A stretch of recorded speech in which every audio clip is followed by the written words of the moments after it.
Sama ng anak na magsasaka.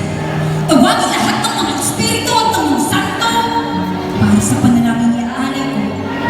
Panalangin para sa ulo, sa tamang pag-iisip, na di na hahayaang malinlang ang magsasakang magbuhat ng lakas ng tumbas ng panguuloy sa presyo ng bigas ng mga negosyanteng magturugas. Panalangin para sa puso, sa malawakang katapatan, hustisya sa pagwawalang ibo ng mga linanghawa ng lupa ng mga lamang sana yung reforma na gumakaawa na pinatay pa.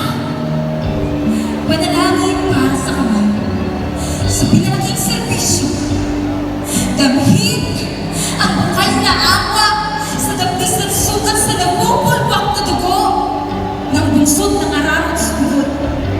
Panalangin para sa kalusugan, sa mas mabuting pamumuhay. Iangat ang pamilyang Pilipino na sa putik kay hirimlay na buhay.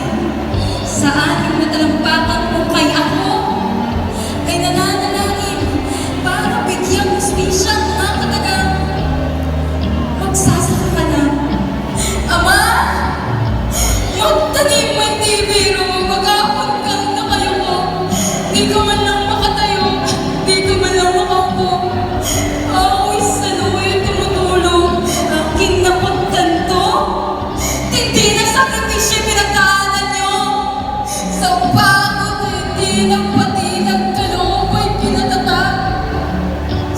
Libo-libong tao tinutulungan, milyon-milyong pinapabusog ang tiyan.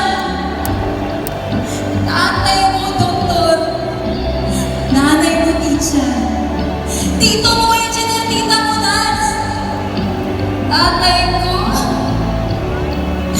magsasaka na. Mga salitang binitawan ng